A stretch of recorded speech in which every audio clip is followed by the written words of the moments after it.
All right, class. Sorry I couldn't be in school today. Still fighting off a bad reaction to my second dose of the vaccine. So my temperature is too high for me to pass the symptom checks this morning. All right, our goal for today is that we're going to look at operant conditioning. All right, if classical conditioning is how you learn to associate and link two ideas together. And so the can opener means that it's food, so I'm going to run to the sound of the can opener. The rat means that a loud noise is going to be happening, and so the rat is now going to make me really scared. Right? Operant conditioning is learning based off of consequences. Right? Am I going to get a reward or am I going to get punished from this? Right? So before we get into the topics and the ideas, I want you to answer the question on our next slide, which is, if I wanted to encourage everybody to do their homework, what should I use? Should I reward those who hand it in on time, or should I punish those who hand it in late? Right, so go and answer the question on this next slide. All right, so with operant conditioning, they would be really interested in the answer that you just gave. Right? The idea behind operant conditioning is that a behavior is strengthened when they receive a reinforcer, which is like a reward. Or it's going to be weakened, diminished, if it's followed by some form of punishment. Right? If I want you to keep performing good behaviors, then I should give you reinforcements. I should do something good that you'll like. Right? Because every time you raised your hand, I gave you a gold star, and therefore I get higher participation points. So I'm going to be much more likely to raise my hand in class. All right, versus if I want you to stop doing bad what is going on? Sorry, don't know what that was. If I want you to stop doing bad behavior, well, maybe I should punish you. And so every time I see you sleeping in class, I make you stand up and you have to be against the wall standing so you don't fall asleep. All right, or maybe I make you be on camera in the Zoom world for the entire duration of class because I caught you snoring on the mic. All right, so we have these different elements. All right, since I don't want to stand through the entire hour of class because I really don't want to be on camera throughout the entire class, all right, that punishment is going to make you less likely to sleep in class in the future. All right, so it's a really effective form of learning. So next class when we're in school, I'm actually going to show you a video of how we've been able to use operant conditioning techniques to teach pigeons how to play ping pong. And if you're really interested in it, you could probably find it on YouTube. You'll hear B.F. Skinner, who is the guy who taught these pigeons how to play ping pong. All right, he'll go through and kind of add all these elements in. All right, with operant conditioning, it's all about either giving you a stimuli or taking a stimuli away. And this is either something that's positive, it's a stimuli that you like and it's a good thing, or it's negative. It's a stimuli you hate and it's a bad thing. All right, so a positive reinforcement is when I give you something good versus a negative reinforcement is when I take away something bad. All right, and so both of those green squares, those are things that we like and they will encourage good behavior. Versus punishments, well, I could either take away something you like, omission punishment, or I could give you something bad to deal with, which is just normal punishment. All right, so let's go through these individually, and then I want you to think of what are some ways I could use this in school to get good homework behaviors from you.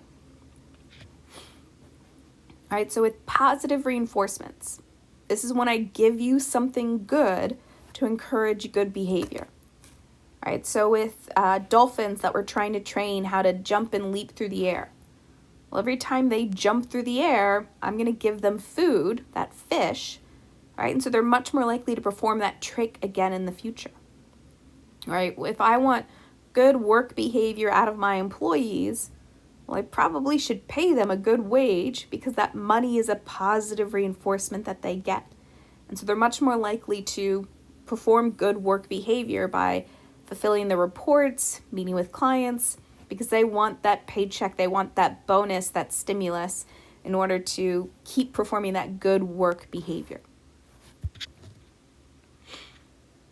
All right? Maybe I want to use negative reinforcement. I'm going to take away something bad from you. All right, whenever we have a headache, like I do today, all right, we might take some Advil or some ibuprofen in order to take away that pain that we feel. All right, well, that medicine takes away the pain, so I'm much more likely to take medicine again in the future. Right, when there's the opposing team scores on my hockey player, that annoying buzzing noise. Well, I don't want to hear that loud noise again. And so that goalie is going to try and fight a little bit harder to prevent future goals because I don't want that annoying noise. So blocking the shot actually removes that annoying noise, that buzzing noise that we hear. All right, so negative reinforcement, even though it has that word negative, right? It's not a bad thing. You like negative reinforcements, right? It's just that I'm taking this bad thing away from you so you don't have to deal with it anymore. Right, with punishments, right, the whole goal with these is to stop a bad behavior. And so I want to decrease the likelihood of you performing this behavior again in the future. All right, so I'm going to give you an undesirable outcome. This negative stimulus, I'm going to throw it at you. You now have to deal with this. So you made my life miserable. I'm going to make your life miserable. All right, so clearly all of these pictures are illustrating pain. All right, I'm going to spank you, electrocute you, whip you because you performed bad behavior. All right, or maybe I'm going to yell at you in front of the entire class and I'm going to shame you and make you feel embarrassed. All right, so it's giving you these bad things that you now have to deal with. Versus omission training, well, that's when I take away something good. All right, you had this right, you could use this thing, but because you made me mad, because I'm now annoyed, I'm going to take this good thing away from you. All right, so this student is in detention. They're in timeout. Their ability to play at recess, to go see their friends.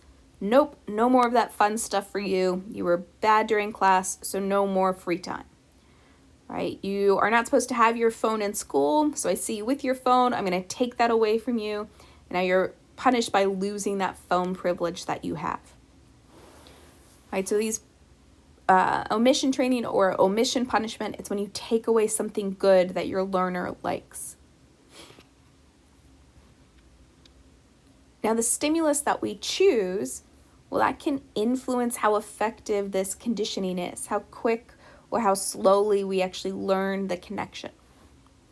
If I really want fast learning, well, I should use a primary reinforcer or a primary punishment. All right, this is something that's instinctually, innately reinforcing for us or innately punishing for us. All right, so think of this almost like our unconditioned stimulus.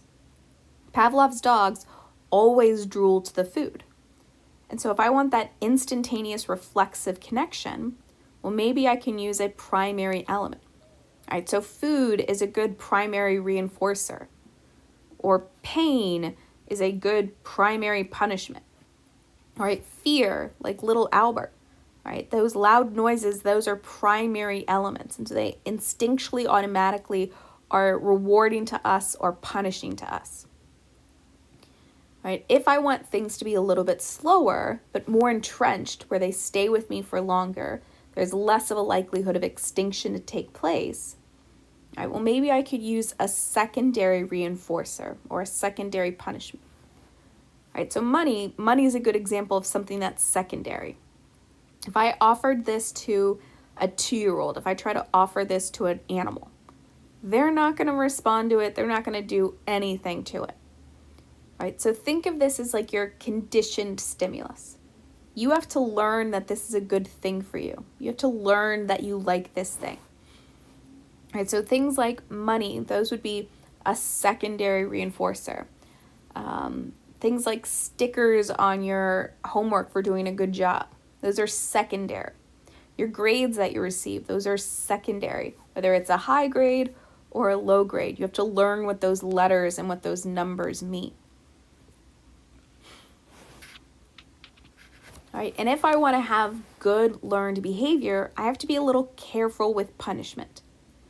All right, because while punishment is good about stopping bad behaviors, it doesn't necessarily get good behaviors, right? So if I'm trying to stop this classroom from being loud and rambunctious and noisy, all right, I should make sure that it's instantaneous, it's right away, right? But just because I'm yelling at these kids for talking out of turn and not listening to the class speaker of the day, right, that doesn't mean that they're going to start listening. It just means that they're going to be quiet. They're not going to talk out of turn, but they can clearly daydream and zone out. And also, if it's not tied to that one student who's being disruptive, right, if I punish everybody, well, I'm not going to get good behaviors out of those students. Like, has anyone ever been in a classroom where there's like 2 or 3 students that are clearly getting on the teacher's nerves, and the teacher gets so mad that they're like, all right, everybody, you now have extra homework. Why are you being punished for those 2 kids that were being obnoxious? You're being punished for good student behavior. That doesn't make sense. And so these swift, like, blanketing punishment elements that we tend to use consistently, they aren't good ways of teaching positive behaviors. So we have to be a little worried about the use of punishment within conditioning, because there are some weaknesses and some shortcomings to that. All right, so those are our concepts to learn for today. So your second task is to go and do that worksheet.